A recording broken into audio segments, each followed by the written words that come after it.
नमस्कार दोस्तों, मैं हूं विशाल नामदेव और आज आपको मैं सॉल्व कराने वाला हूं एसएससी सीजीएल 2023 में आए हुए मैथ्स के फर्स्ट सेट के क्वेश्चन। ठीक है, ये वाला सेट हुआ था हमारा 14 अप्रैल को फर्स्ट शिफ्ट में। इन क्वेश्चन को मैं करवाने वाला हूं आपको। 25 क्वेश्चन है इस सेट में। ठीक है, तो डीआई के क्वेश्चन को बस छोड़ेंगे, बाकी कोशिश करेंगे सभी के सभी क्वेश्चन को कवर करने के वन बाय वन।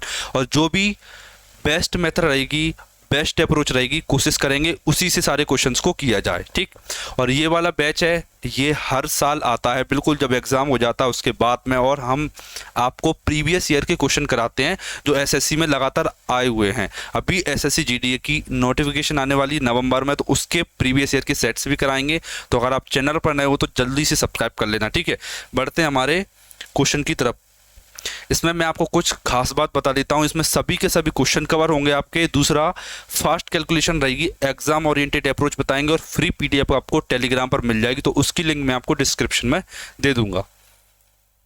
ये है आज का हमारा फर्स्ट क्वेश्चन। ठीक, क्वेश्चन पढ़िए। यदि ए बी का 95% है तो ए का कितना परसेंट बी है, ये आपको क्वेश्चन करके बताना है। इसे सॉल्व करना स्टार्ट करते हैं। देखिए क्वेश्चन क्या कह रहा है, ए बी का 95% है।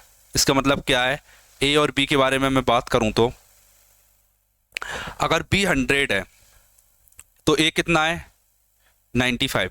यही बोल रहा है क्वेश्चन का मतलब ये ए बी का 95%। अगर बी 100 है तो ए 95। अब वो पूछ रहा है कि ए का बी कितना है।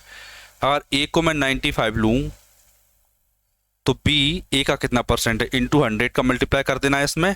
अब सॉल्व कीजिए, 5 से डिवाइड कीजिए, कितना आएगा 90, और 5 से डिवाइड कीजिए कितना आएगा 20। ठीक है, इक्वल में 2000 बटा में 19 कितना आएगा। आप इसे सॉल्व कीजिए। आप 19 से कम 19, एक जीरो लिया, 19 5 95, 5 सही, ये बटा 19%। ठीक है, 105 सही, 5 बटे 19%, ये हमारा करेक्ट आंसर हो गया। ठीक, बढ़ते हैं हमारे अगले क्वेश्चन की तरफ। इस क्वेश्चन को पढ़िए आप। ये क्वेश्चन क्या कह रहा है, सरसों के तेल का अंकित मूल्य उसके क्रय मूल्य से 25% अधिक है। ठीक है, जो उसका अंकित मूल्य है वो उसके क्रय मूल्य से कितना अधिक है, 25% अधिक है। यदि इसे बिना किसी लाभ या हानि के बेचा जाना है, मतलब कि मुझे इस पर कोई लाभ और कोई हानि नहीं चाहिए। लाभ या हानि कब नहीं होती, जब हम जितने में खरीदते हैं और उतने में ही बेच देते हैं। मान लो मैंने कोई चीज़ 100 रुपये में खरीदी, अगर मैं उसे 100 रुपये में ही बेच देता हूं तो मुझसे उस पर ना कोई लाभ होगा ना कोई हानि होगी। ठीक, इस टाइप से कंडीशन क्रिएट करना है हमको। देखते हैं क्वेश्चन। देखिए, सरसों के तेल का अंकित मूल्य है उसके क्रय मूल्य से 25% अधिक है। देखिए, अगर मैं सीपी को 100 मान लूं, कितना 100, तो वो कह रहा है कि जो इसका अंकित मूल्य है, मतलब जो एमपी है मार्केट प्राइस, वो कितना है 25% अधिक है। 25% अधिक है। अगर 25% अधिक मैं करूंगा तो कितना आएगा 125। इसका मतलब ये है कि जो मार्केट प्राइस है वो 125 है, इतना मुझे पता चल गया। अब वो कह रहा है कि यदि इसे बिना किसी लाभ या हानि की बेचा जाए, मतलब ना मुझे लाभ चाहिए ना मुझे हानि चाहिए, तो आप बताइए मुझे इसे कितने में बेचना चाहिए। बात क्लियर है कि मुझे इसे बेचना पड़ेगा 100 रुपये में। अगर मैं इसे 100 रुपये में बेचूंगा तो मुझे कितने प्रतिशत कम पर बेचा, मैंने 125 में अंकित किया, मुझे कितने कम करना पड़ेगा। 125 पर 100 जाने के लिए कितना कम करना पड़ेगा मुझे करना पड़ेगा 25 कम। कितने पर, 125 पर। 25 से 125 कट गया तो माइनस का 1/5। अब आप जानते हो 1/5 की फ्रैक्शन वैल्यू क्या होती है। 1/5 की फ्रैक्शन वैल्यू क्या होती है 20%। ठीक, तो ये मेरा आंसर हो जाता है। अब बढ़ते हैं हमारे नेक्स्ट क्वेश्चन की तरफ। ये थर्ड क्वेश्चन को पढ़िए आप एक बार।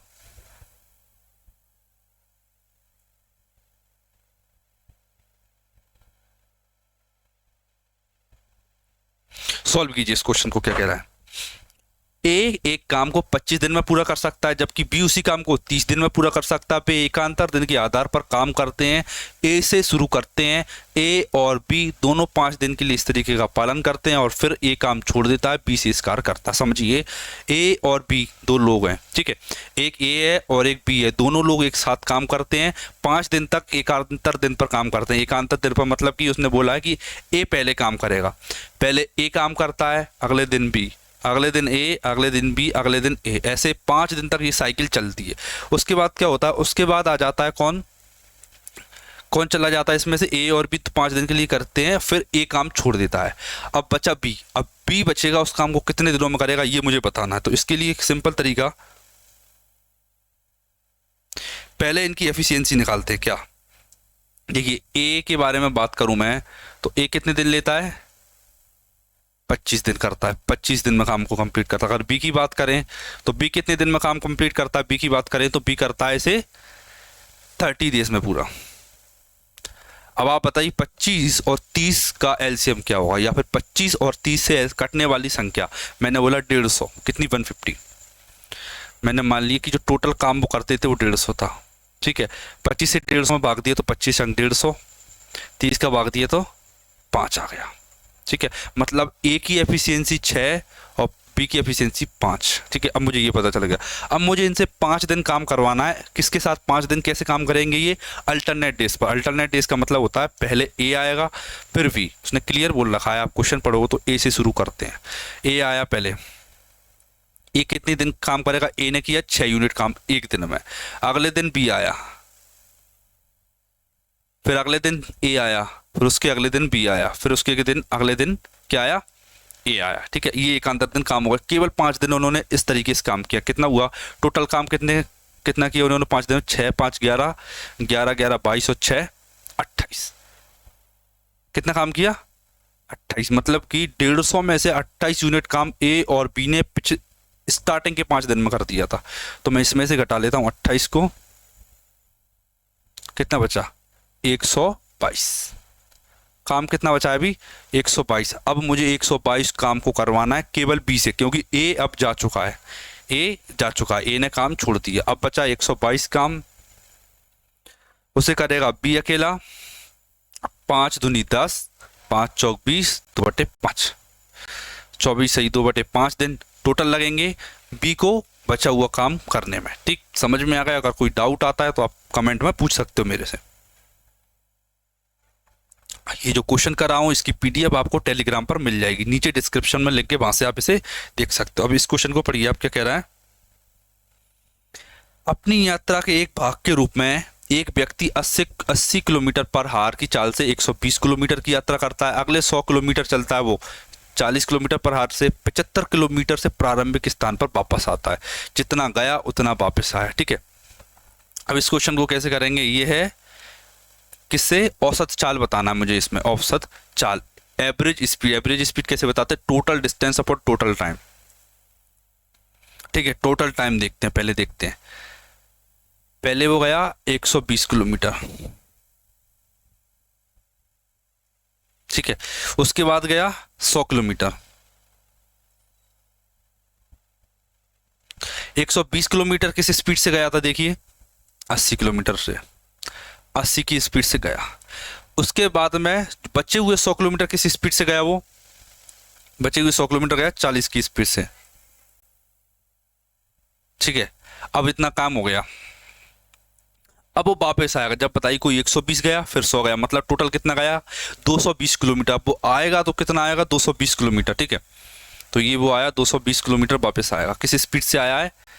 75 की स्पीड से, ठीक है। देखिए 220, अब वो आया 75 की स्पीड से, ठीक है। मुझे टोटल स्पीड लिखना है, मतलब क्या निकालना है मुझे? Average speed. एवरेज स्पीड के लिए मुझे लिखना पड़ेगा सबसे पहले टोटल डिस्टेंस वो कितना चला। देखिए 120, 100, 220 और 220 440, मतलब कि वो 440 टोटल किलोमीटर चला है। 440 आने में जाने में टोटल 440 चला। अब लिखेंगे अपॉन में क्या लिखते हैं? Total time. Total distance upon में टोटल टाइम। टाइम कैसे निकलेगा? देखिए ये है किलोमीटर मतलब डिस्टेंस, ये है टाइम, सॉरी स्पीड। ये डिस्टेंस अपॉन में स्पीड, क्या आएगा मेरे पास? टाइम। देखिए अगर मैं इससे काटूंगा तो कितना आएगा? 4 × 12, 4 दूनी 3/2। कितना टाइम लगा इसे? 3/2 प्लस 3/2 टाइम लग गया। इसमें देखेंगे कितना लगेगा? काटिए 20 × 5 100, 20 दूनी 40, 5/2 इसमें लग गया उसे 5/2 टाइम। 5/2 है। अब अगर 220 जाएगा 75 से, किससे कटेगा? ये केवल 5 से कटेगा। 5 से इसे काटूंगा तो अपन में कितना आएगा? 5 से काटूंगा तो मैं इसे 5 से 15, 5 से 44, ठीक है। अब मुझे इसे सॉल्व करना और मेरा आंसर आ जाएगा। इसे आप सॉल्व कर लोगे जल्दी से जल्दी तो आपका आंसर क्लियर आ जाएगा, ठीक। कीजिए इसे सॉल्व एक बार। इसी को सॉल्व करने की कोशिश करते हैं। जल्दी से कैसे करोगे आप, सबसे पहले देखिए 2 2 15 का एलसीएम कितना होता है, 2 2 15 का एलसीएम कितना होता है 30। 30 का मल्टीप्लाई ऊपर कर लेता हूं मैं,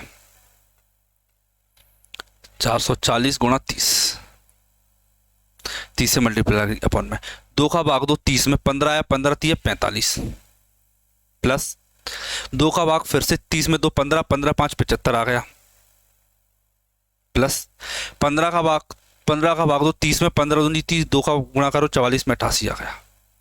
सबको जोड़ लो, 45 और 75 120, 120 और 88 कितना होगा 208, 208 हो गया। ठीक है, 440 गुणा 30 बटे में 208। अब इसे आप जैसे चाहो वैसे काट सकते हो, जैसी आपकी चाहो। ठीक है, मैं इसे 4 से काटता हूँ। देखिए 4 5 20, 4 दूनी 8, 4 से काटा तो 110।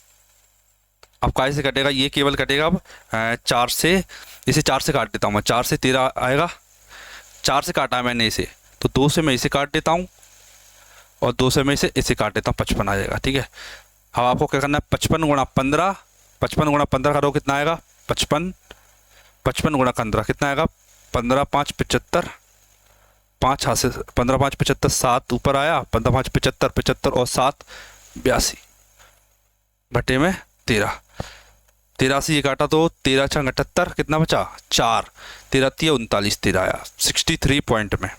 केवल ये आंसर है मेरा, ए पॉसिबल आंसर है। ठीक है, तो ये हो गया मेरा करेक्ट आंसर। अगला क्वेश्चन देखते हैं।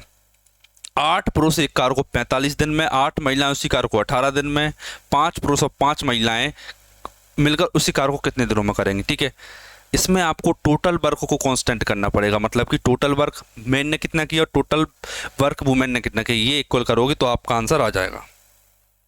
देखते हैं क्या होगा। देखिए 8 पुरुष हैं 45 दिन में काम करते हैं, 8 महिलाएं हैं 18 दिन में करती हैं। ठीक है, तो आप जानते हो क्या, एफिशिएंसी इंटू टाइम इक्वल में टोटल वर्क होता है। मैं इनकी अगर एफिशिएंसी को मल्टीप्लाई कर दूं, देखिए मान लो एक मैन की एफिशिएंसी 1 है तो 8 मैन की एफिशिएंसी आएगी 8 और time 45 into 8 women into 18 days. ठीक है, 8 से 8 कैंसल, 9 से 5, 9 टू 18। ठीक है, मेल अपॉन में वुमेन, मैन अपॉन में वुमेन, मैन की एफिशिएंसी 2, वुमेन की एफिशिएंसी 5, मतलब कि मेल की एफिशिएंसी में 2 यूनिट है और वुमेन की 5 यूनिट। ठीक, अब मैं इसे सॉल्व करता हूँ। ठीक है, मुझे क्या पूछा है उसने, 5 पुरुष और 8 महिला कितने दिन में काम करते हैं। देखिए 5 पुरुष की एफिशिएंसी कितनी होगी, 5 पुरुष, एक पुरुष की 2 एफिशिएंसी, 5 पुरुष की 10, 8 महिलाओं की एफिशिएंसी कितनी होगी, 8 महिलाओं की, एक की 5 तो 8 की 40, मतलब 50 एफिशिएंसी से काम करेंगे। वो किससे, 50 एफिशिएंसी से। टोटल वर्क कितना है, देखिए चाहे इसमें वैल्यू रख लीजिए चाहे इसमें रख लीजिए, टोटल वैल्यू मेरे पास टोटल वर्क आ जाएगा। टोटल वर्क 8 लिखा, मैन की वैल्यू 2 और 45। ठीक है, अब इसे काटिए 5 से 9 10। ठीक है, अब इसे कैसे काट सकता हूँ, 2 से 5, 8 नाम 72, 72 बटे 5, 14 सही 2 बटे 5, ये मेरा आंसर आ गया। ठीक, आशा करूंगा कि आपको ये क्वेश्चन समझ में आया होगा। अगला क्वेश्चन देखते हैं अपना। देखिए ये सभी वीडियो मैंने करवा रखी हैं ऑलरेडी पहले से, तो आप चाहो तो इन सभी वीडियोस को भी देख सकते हो। इसमें CHSL का हुआ, GT के सेट्स हुए, इन सभी को भी मैंने करवा रखा है, तो आप चाहो तो हमारे चैनल पर आपको लिंक मिल जाएंगे। ठीक है, नेक्स्ट देखते हैं। अब इस क्वेश्चन को आप करके बताइए क्या। इसमें लिखा है कि 6 की घात 25, 6 की घात 26, 6 की घात 27 और 6 की घात 28 किस संख्या से विभाज्य है। फिक्स पैटर्न का क्वेश्चन है, इसमें बिल्कुल दिमाग नहीं लगाना, डायरेक्ट 6 की घात 25 को कॉमन लीजिए। अगर मैं इसमें से ये टर्म में से 6 की घात 25 को कॉमन ले लेता हूं तो मेरे पास ब्रैकेट में क्या बचेगा बताइए। सबसे पहले मैं 6 की घात 25 कॉमन ले लूँ तो 1 बचेगा, 6 की घात 26 में से 6 की घात 25 कॉमन ले लूँगा तो 6 की घात 1 बचेगी, मतलब 6, 27 इसमें से कॉमन लूँगा तो 6 की घात 2 बचेगी, 6 की घात 2 मतलब कि 36, और 28 में से कॉमन लूँगा तो 216 बचेगा, 6 की घात 3।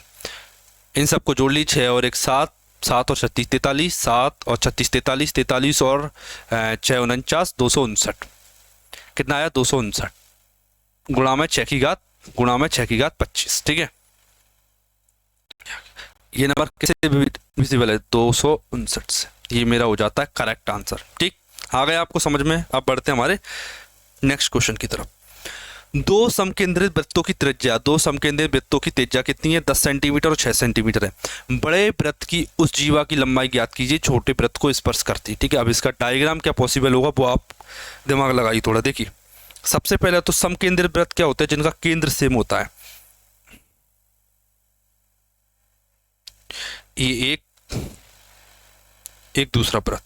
ठीक है, आशा करता हूं आपको समझ में आ रहा होगा। ठीक है, ये समकेंद्रित है, ये इसका केंद्र है। अब मुझे एक ऐसी जीवा बनानी है जो बड़े की हो और छोटे को टच करे। तो कैसे बना सकता हूं?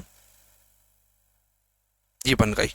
देखिए, आप जानते हो कि ये इस पर परपेंडिकुलर होती है। परपेंडिकुलर होती है, बिल्कुल होती है, क्योंकि आप भी जानते हो टेंजेंट और कॉर्ड के बीच का कोण 90 डिग्री होता है, एंगल 90 डिग्री बनता है। ठीक है, ये वाली कितनी दे रखी है? छोटे की त्रिज्या 6, बड़े की त्रिज्या 8, ट्रिपलेट लग गया 6 8, यहाँ से यहाँ तक की डिस्टेंस कितनी आएगी?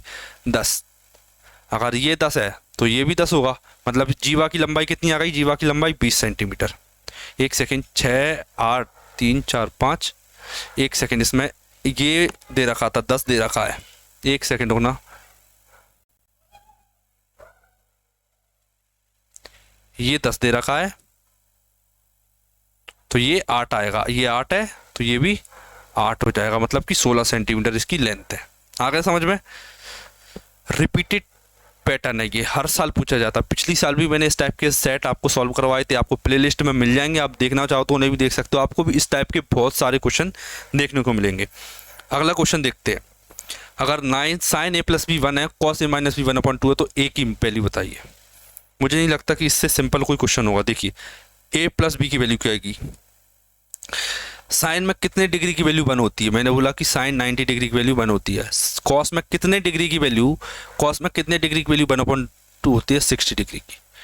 अगर मुझे ए की वैल्यू पता करना है तो 90 + 60 कीजिए, 150 का आधा कीजिए 75, ये मेरा आंसर आ जाता है। नेक्स्ट क्वेश्चन देखते हैं। नेक्स्ट क्वेश्चन क्या कह रहा है? 900 मीटर लंबी एक ट्रेन है और 108 किलोमीटर पर आवर की स्पीड से चल रही है। 900 मीटर लंबे प्लेटफॉर्म को पूरी तरह से पार करने में इसे कितना टाइम लगेगा? क्या करोगे? टोटल डिस्टेंस कितनी हुई? अब सबसे पहले ये बताइए टोटल डिस्टेंस कितनी हुई? टोटल डिस्टेंस, कितनी डिस्टेंस चली गई? मैंने कहा 900 तो उसने खुद की ट्रेन की लंबाई थी और 900 लंबाई थी और 900 प्लेटफॉर्म की लंबाई थी, तो टोटल उसने 1800 मीटर की डिस्टेंस चली। कितनी? 1800 मीटर अपॉन में स्पीड कितनी थी? 108, लेकिन 108 स्पीड है किलोमीटर पर हार में। मैं इसे कन्वर्ट करूंगा मीटर पर सेकंड में, तो 5/18 से गुणा कर दूंगा। 18 से काटा तो 6, 6 का गुणा 5 में कहती है 30, 30 से इसे काटूंगा तो 3 × 18 और एक 0 आएगा। मतलब कि टोटल टाइम उस ट्रेन को 60 सेकंड लगेगा एक 900 मीटर लंबे प्लेटफॉर्म को पार करने में। अलग अलग क्वेश्चन पढ़ते हैं। ठीक है, अगला क्वेश्चन क्या कह रहा है? यदि 7b -4 1/4 भी 7 है तो 16b² + 1/49b² क्या होगा? मतलब a - b दे रखा है, a + b दे रखा है, a + b, a² + b² पूछा। एक लॉजिक इसमें छुपा है क्या? देखिए, यहाँ पर है 7, अगर मैं 7 का स्क्वायर करूंगा 49, लेकिन यहाँ पर 16 है। ये इसमें लॉजिक छुपा है। क्या करोगे? देखिए, मुझे यहाँ पर 7 को हटाना है और 4 को लाना है, तो मैं क्या करता हूँ? इस कंप्लीट टर्म में मैं एक चीज़ से मल्टीप्लाई कर देता हूँ। किससे? 4/7 से। इससे क्या होगा? देखिए, अगर 7 से 4/7 से मल्टीप्लाई करूँगा तो 7 हट जाएगा और 4 जुड़ जाएगा, मतलब 4b माइनस 4/7 से मल्टीप्लाई करूँगा तो 4 से 4 कैंसिल हो जाएगा, तो 1/7b बचेगा। इक्वल 4/7 से 7 में मल्टीप्लाई करेंगे तो केवल 4 अकेला बचेगा। ये मेरे पास आ जाता है। अगर a - b 4 हो तो a² + b² कितना है? ये बताना है आपको। ठीक है, तो ये बताने के लिए आप भी जानते हो क्या, k का स्क्वायर कर देते हैं, मतलब 4 का स्क्वायर कर दीजिए, प्लस 2ab, ये आ गया। 4 चौक 16, 2 चौक 8/7, 16 7 112, 112 और 8 120, 120/7 मेरा ये आंसर आ जाता है। ठीक, करेक्ट आंसर आ गया। बढ़ते हमारे नेक्स्ट क्वेश्चन की तरफ। ये कह रहा है कि एंगल सी एंगल जेड के इक्वल है। AC एक्स जेड के इक्वल है, तो ए बी सी और एक्स बाई जेड को सर्वांग सम होने के लिए निम्नलिखित में से कौन सी शर्त की जरूरत है। सबसे पहले मैं क्या करता हूँ, एक डायग्राम बना लेता हूँ इसके अकॉर्डिंग। इसने बोला कि एक ट्राइंगल दे रखा है A B C, A B सी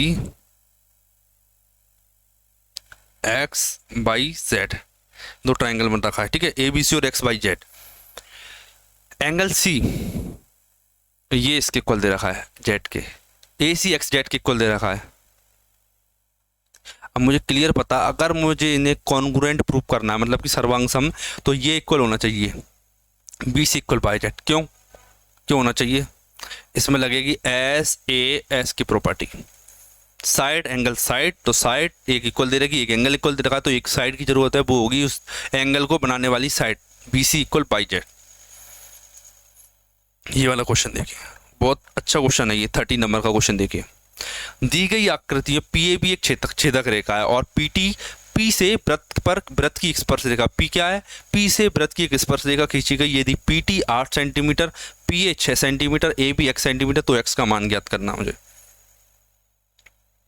कैसे पता करोगे, देखिए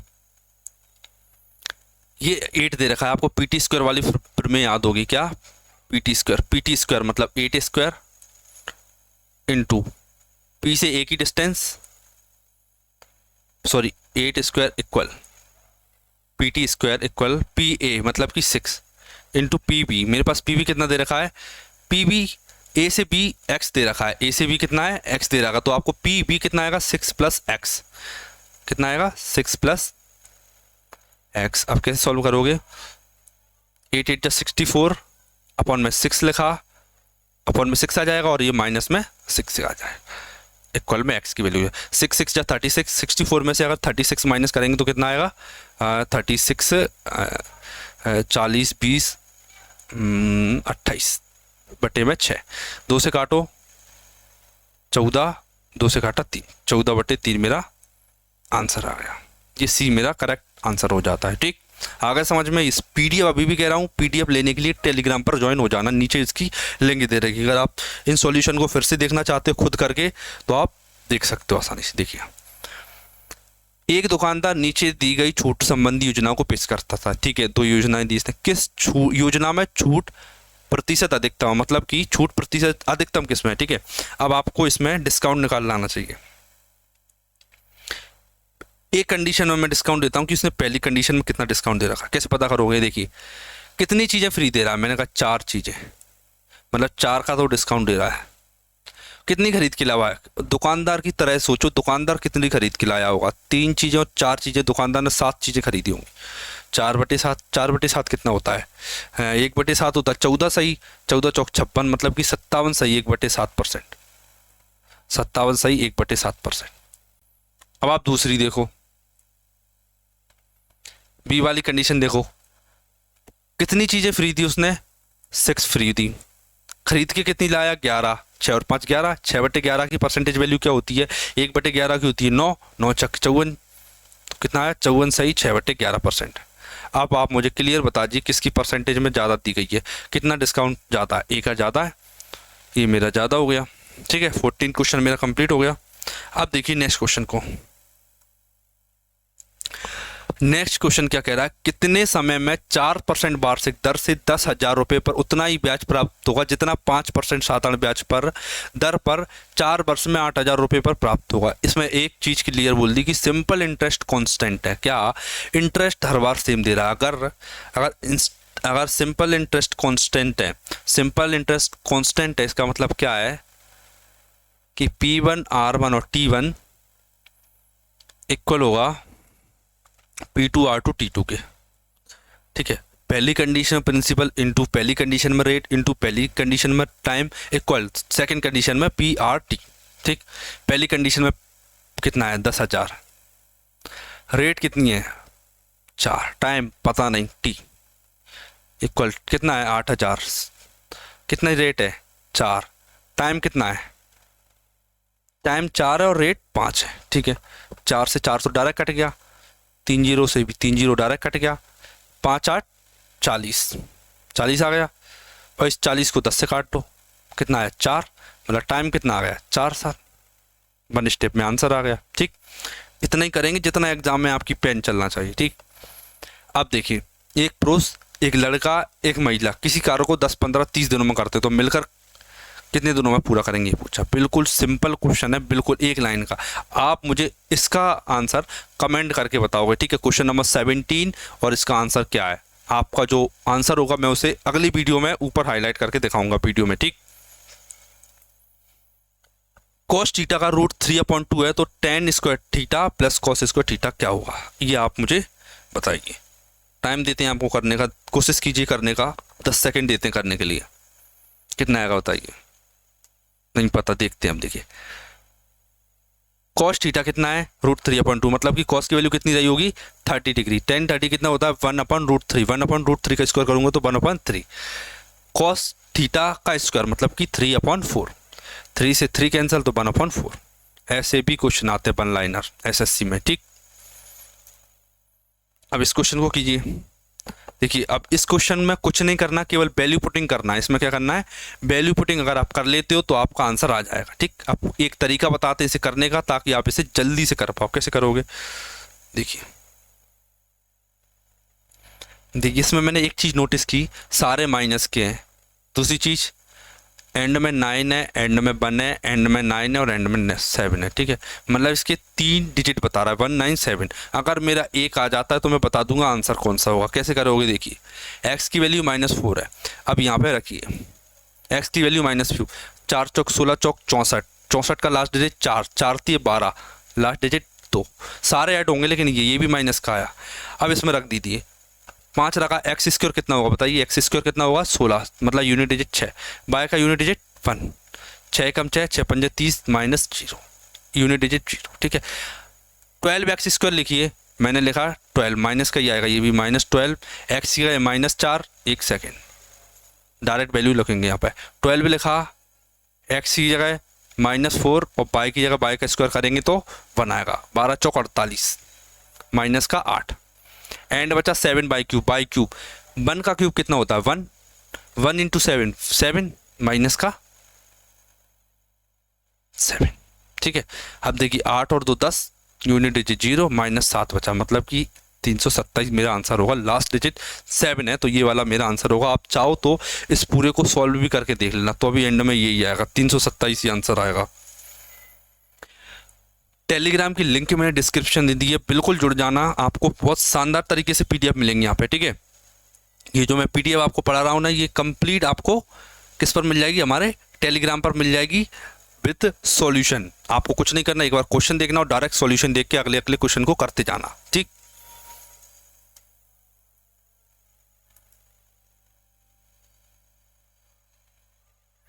अगला क्वेश्चन देखिए,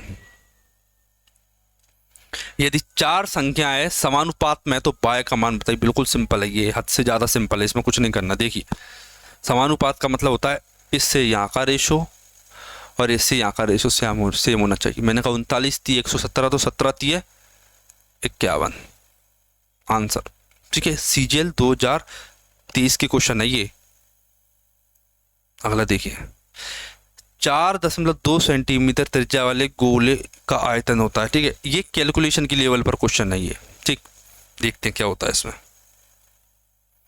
मुझे तो एक बात पता है कि अगर आयतन वो पूछता है तो, अगर वो आयतन पूछे कभी भी, तो आंसर 9 का और 11 का मल्टीपल होना चाहिए।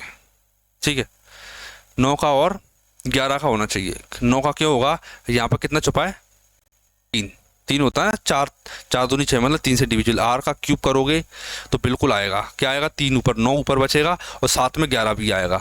ठीक है, अब इसे करोगे कैसे, 9 और 11 का मल्टीपल चेक करना, बाकी कुछ नहीं करना। देखिए 9 का चेक करते पहले, 7 और 2 9 हो गया, 8 और 2 10, 1, 4 और 3 7 और 1 8, ये 8 है इसका डिजिट, 4 और 3 7 और 2 9, 7 और 2 9 8 है इसका यूनिट डिजिट। ठीक है, मतलब ये 9 से डिविजिबल है ही नहीं, तो ये तो कतई आंसर नहीं होगा बिल्कुल भी। 7 और 2 9, 3 और 1 4 और 2 6 और 5 11, 2 यूनिट, ये भी नहीं होगा। 9 कट गया, 7 और 2 9 कट गया, 4 और 2 6 और 8 14, मतलब 5 यूनिट डिजिट है, ये भी नहीं हो सकता आंसर। 3 और 1 4 और 4 8 14, 5 और 4 9, इसका यूनिट डिजिट 9 है, मतलब कि मेरा only possible answer last T है। आप चाहो तो कैलकुलेशन भी कर लेना, उतना ही टाइम लगेगा जितना भी आप कर रहे हो, ठीक है, लेकिन कोशिश करना इस तरीके से करने की, आपको एक अलग मजा आएगा क्वेश्चन को करने के यूनिट डिजिट मेथड से। किससे? यूनिट डिजिट मेथड से अगर आप करते हो ना तो बिल्कुल सेकेंडों में आंसर निकल के आएगा आपका, ठीक। अगला क्वेश्चन देखिए, A plus B plus C अगर 16 है, A square plus B square plus C square अगर 90 है, तो A B plus B C plus C A का वैल्यू। देखिए मैं फॉर्मूला लिखूंगा एक लाइन में और आप उसे सॉल्व करके बताओगे। देखिए A B plus B C plus C A का फॉर्मूला क्या होता है इसका? A plus B plus C का होल स्क्वायर माइनस का A square plus B square plus C square upon में 2। एक बार फॉर्मूला लिख देता हूं आपकी सहूलियत के लिए, आपको समझ में आ जाए। A plus B plus C का होल स्क्वायर माइनस का A square plus B square plus C square upon में 2। A plus B plus C का स्क्वायर करोगे तो 256 आएगा, माइनस का 90 करोगे और अपॉन में 2 कर दोगे। 256 में से 90 गया तो कितना बचेगा? 6 16 बटे में 2। आंसर कितना है? 8 और 3 83 मेरा आंसर आ गया, ठीक। बिल्कुल एक लाइन का क्वेश्चन था ये, इसमें कुछ करना ही नहीं था, डायरेक्ट। पहली बात तो आपको फॉर्मूला की डायरेक्ट से डायरेक्ट टेक्निक पता होना चाहिए कि इसकी वैल्यू क्या है। अगर मैंने आपको बोला है कि ए प्लस बी का square equal A square plus B square plus 2 ये भी होता है, तो आपको इसमें 3 वैल्यू पता होना चाहिए। ए प्लस बी की वैल्यू क्या है, A square plus B square क्या है और ए बी क्या है। तीनों फॉर्मूला की डायरेक्ट वैल्यू आपको याद होना चाहिए कि वैल्यू रखते कैसे क्वेश्चन में, ठीक। अगला क्वेश्चन देखिए, 3 sine theta minus cos theta plus sine theta equal 1 है, तो कॉट टीटा की वैल्यू बताइए। देखिए लिखूंगा नहीं, क्वेश्चन जरूर करके बताऊंगा, ठीक है। अब देखिए अपॉन में cos theta plus sine theta है। अब ये इक्वल में बने तो नीचे वाला पार्ट ऊपर जाएगा तो यहाँ इक्वल लगेगा, बिल्कुल लगेगा, इक्वल लगेगा। इतना आपको समझना ही है कि इतना माइंड में रखना ही है। साइन थीटा इधर जाएगा तो 3 sine theta minus sine theta 2 sine theta होगा इक्वल। ये माइनस कॉस थीटा उधर जाके 2 कॉस थीटा हो जाएगा, 2 से 2 कट गया। कॉस के अपन में साइन लूंगा तो कॉट आ जाएगा, इक्वल बनाएगा। कॉट थीटा 1 कब होता है? कॉट थीटा 1 नहीं पूछा इसने, एंगल नहीं पूछा, बना गया आंसर, ठीक है। 10th क्लास के एमसीक्यू वाले क्वेश्चन है ये, बिल्कुल सिंपल से, ठीक है। आप चाहते हो कि आप संपूर्ण प्रतिशत मतलब कंप्लीट परसेंटेज अगर आप देखना चाहते हो, 4 घंटे की लगातार वीडियो बना रखी है, उसमें ज़्यादा से ज़्यादा पैटर्न कवर करा रखे हैं, बिल्कुल बेसिक से क्वेश्चन उठा रखे हैं और एडवांस लेवल तक करा रखे हैं। आप चाहते हो इसे देखना तो आप ये भी देख सकते हो, और इसके अलावा मैंने प्रीवियस ईयर के क्वेश्चन भी करा रखे हैं तो आप वो भी देख सकते हो, ठीक है। इस क्लास को जरूर जरूर जरूर देखना, ठीक। अब देखते हैं हमारा ये वाला क्वेश्चन। 2 धाविकाएं, अब की बार सीजन जो 2023 हुआ था ना, उसमें सबसे ज़्यादा पूछे थे सर्कल में दौड़ने वाले या फिर एक दूसरे का पीछा करते हैं उस टाइप के क्वेश्चन, ठीक। देखिए 2 धाविकाएं सोनी और मोनी एक ही दिशा में चल रहे हैं 18 और 24 किलोमीटर की चाल से 200 मीटर लंबाई के एक वृत्ताकार ट्रैक पर दौड़ना शुरू करते हैं। आरंभ में कितने समय बाद वे फिर से शुरुआती बिंदु पर मिलेंगे? ठीक है, पहले ये बताइए, सोनी और मोनू एक ही दिशा में चल रहे हैं, ठीक है, उनकी रिलेटिव स्पीड क्या होगी? जब एक ही दिशा में जाते हैं तो रिलेटिव स्पीड क्या होती है? दोनों का डिफरेंस कितना है? 18 और 24 का डिफरेंस कितना होता है? 6 किलोमीटर पर आवर। कितनी डिस्टेंस चलना है उन्हें? 200 मीटर अपॉन में रिलेटिव स्पीड है 6 किलोमीटर पर आवर, लेकिन मैं इसे किलोमीटर पर आवर में नहीं ले सकता, मुझे इसे मीटर पर सेकंड में सॉल्व करना पड़ेगा, इसलिए मीटर पर सेकंड में सॉल्व करूंगा तो इसे 5/18 से गुणा कर दूंगा। 6 से 18 काटा 3 आया, 3 का ऊपर ले गया तो 3 दूनी 6 मतलब 600, 600 में 5 का भाग दूंगा तो कितना आ जाएगा? 120 सेकेंड, ठीक। आ गए समझ में? अगला क्वेश्चन देखते हैं। ये वाला क्वेश्चन तो बिल्कुल सिंपल है, एक लाइन का क्वेश्चन है ये, तो बिल्कुल कतई सिंपल क्वेश्चन है ये तो, ठीक है। गौर से देखना क्वेश्चन क्या कह रहा है। देखिए 2 की घात 265 की घात 4081 है प्लस 9 है। एक बार क्वेश्चन को मैं उतार लेता हूं।